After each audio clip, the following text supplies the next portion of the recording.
Okay, so for today's podcast, going to be talking about vanilla games versus games that are actually fun to play. So this has been a subject that I've been thinking about for several years now. Um, when you hear about games like Legend of Zelda or Mario Brothers games or whatever's the current critical darling, be it I don't know, Metroid, or I don't want to pick on Nintendo, but Nintendo's an awfully big target. There's a lot of games that they get. Or here's another one, Uncharted. There's or Infamous. There's a lot of games that get very very high ratings. They get 9 out of 10, 10 out of 10, 9.5 out of 10, 9.7 out of 10, and you think, well, this must be a classic, and they'll even say on the reviews, it's a classic. Everyone should play this game.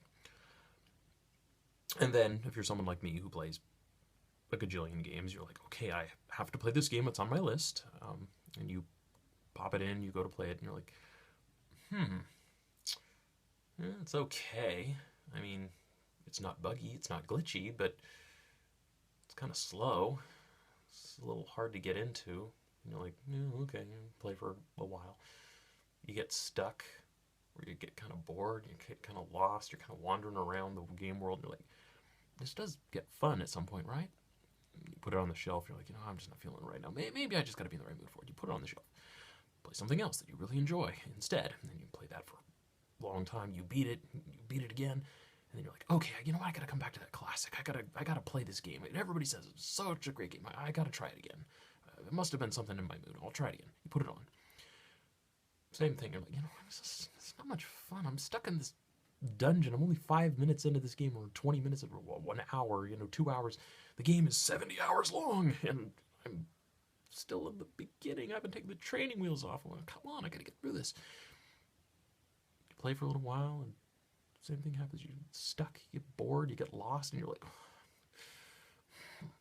why do people like this game? And then you go into the store, you go to trade it in, and they're like, oh, you're trading this game in? Oh, this game's worth $20, it's worth $30, it's worth $50, worth $100. And like, well, I didn't really play it. And they're like, what? You didn't really play it? Why? It's the greatest game ever. And you're like, I'm just not feeling it. I tried it, but I just can't. And then maybe, like me, you make the horrific mistake of years later saying, you know what, I didn't give it a fair chance. I'll have to try it again. And you buy it again. And you play it again. And again.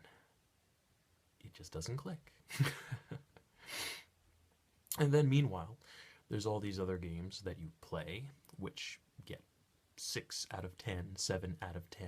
They're like, this game is thoroughly mediocre. There's nothing to distinguish it from games like Metroid, Zelda, Mario. This is nowhere near as good as any of these games are. You should not buy this game and instead play, this game, which we give 10 out of 10, which is very popular, which you had already traded in because it wasn't any fun. So, I have noticed a lot of games like that. Games that are overlooked because they're glitchy, or they're a knockoff, or they're, just too similar to previous games. I'll give you some real good examples of this. The newest Teenage Mutant Ninja Turtles game, Out of the Shadows, but people are like, this game is horrible. They give it like 2 out of 10, 3 out of 10. They're like, this is garbage, thoroughly derivative. It's not any fun. It's boring. It's the voice acting, the lines repeat too often. You get lost. You fall through the levels. All this stuff. That game is better than Arkham Origins. I kid you not, because same thing. You got the same combo system. The same basic gameplay. And the Teenage Mutant Ninja Turtles game is fun, and Arkham Origins is not fun. There, I said it. Super Metroid. I've tried repeatedly to play Metroid games. They are boring as heck. They're creepy. They're lonely. They're boring. Tomb Raider. Almost every Tomb Raider game I've ever played. I've only played one that I really liked. That was Tomb Raider Legend. Every other Tomb Raider game I played, they're boring. Really boring. And these games get fantastic scores, but why? Uncharted. I tried that game. I tried 2. I tried 3. Boring, boring, boring.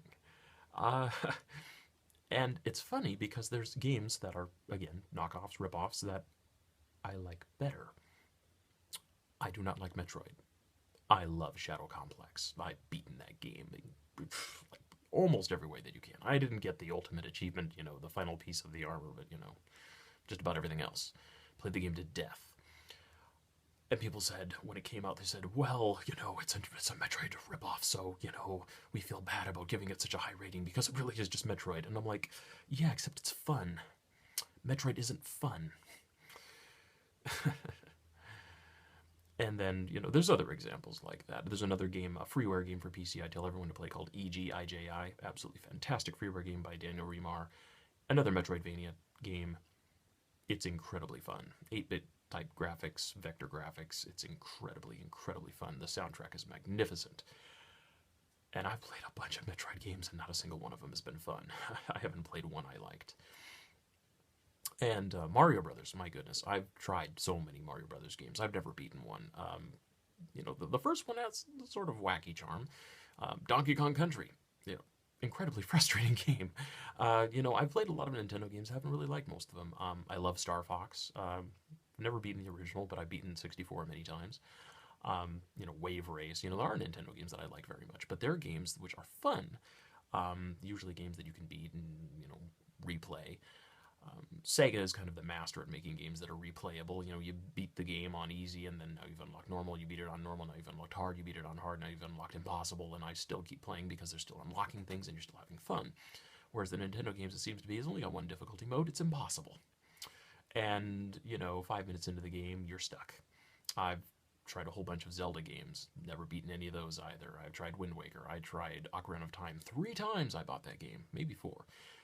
Never could get past like the first dungeon. Someone beats the dungeon for me, and then I'm wandering around trying to figure out where to go. Yeah, Nintendo games don't appeal to me for the most part because they tend to be very vanilla. They're plain.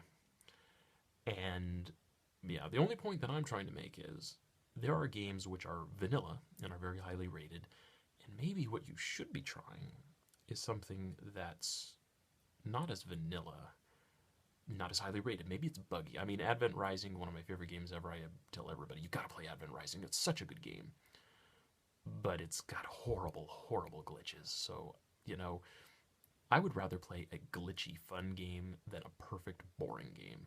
So, people comment on that, say what you think. But for me, I would rather play a game that's fun than a game that's perfect. Hope you hear that, Nintendo. And thank you, Sega, and thank you, Atlas, and thank you, to all the people who made games and couldn't, make them as high quality as they wanted, but they still made a game that was fun. Path of Neo, I'm talking about you. Path of Neo, Advent Rising, the new Strider game, another Metroidvania, absolutely wonderful. So my hat's off to everybody who makes a fun game. I'd rather play a fun one than a boring one.